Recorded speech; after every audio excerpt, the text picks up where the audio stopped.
के तपाईहरुलाई पनि एजेन्टले म मोल्दोभा पठाइदिन्छु, मोल्दोभाको भिसा लगाएर पठाइदिन्छु भनेको त छैन भने ती कुराहरुबाट सचेत रहनु।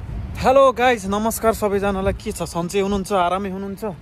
म चाहिँ हाल रोमानियाबाट स्पेशली यो भिडियो चाहिँ जो नेपालदेखि, कुवेतदेखि, दुबईदेखि जो मोल्दोभा भन्ने देशमा आउन लाग्नु भएको छ उहाँहरुको लागि है। मोल्दोभा भन्ने देश रोमानियाकै एउटा राज्य हो है, यति कुरा बुझ्नु होला। मोल्दोभा भन्ने ठाउँमा चाहिँ देशमा चाहिँ रोमानियाकै करेन्सी चल्छ है, यति कुरा बुझ्नु होला। रोमानियन भाषा नै चल्छ।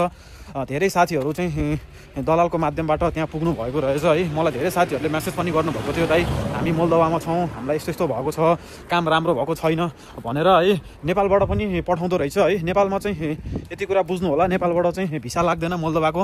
ई भिसा भन्ने हुन्छ है, ई भिसा भन्ने हुन्छ। ई भिसा चाहिँ तपाईँको टुरिस्ट भिसा नै हो, किनभने अनलाइन आवेदन फर्म भर्नुपर्छ, अनलाइनबाट हुन्छ सबै प्रोसेसहरू। तपाईँहरूलाई एजेन्टले म मोल्दोभा पुर्याइदिन्छु, मोल्दोभाबाट अरू युरोप कन्ट्री पुर्याइदिन्छु भनेर अलिकति लालचहरू देखाउन सक्छ। ती कुराहरूबाट होसियार हुनुहोस् है भन्न चाहन्छु म। र अलिकति होसियार हुनु होला। कुनै पनि एजेन्टले मोल्दोभा पठाइदिन्छु, 9 लाख रुपियाँ दे, 10 लाख रुपियाँ दे भन्छन् है, भिसा लगाएरै पठाउँछु भन्छन्। ती कुराहरूबाट होसियार हुनु होला भन्न चाहन्छु म है। साथीहरूलाई धेरै साथीहरू ठगिनु भएको छ, अलिकति सावधान हुनु होला ती कुराहरूबाट। र यति कुरा बुझ्नु होला, नेपालबाट मोल्दोभाको भिसा लाग्दैन। तपाईँहरू यहाँ ई भिसामा आउनुपर्ने हुन्छ, ट्रान्जेक्ट बनाएर आउनुपर्ने हुन्छ।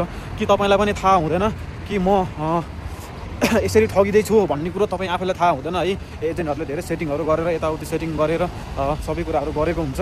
तपाईँहरूलाई थाहा हुँदैन कि म ठगिरहेको छु भन्ने कुरा। ती कुराहरूबाट अलिकति होसियार हुनु होला है।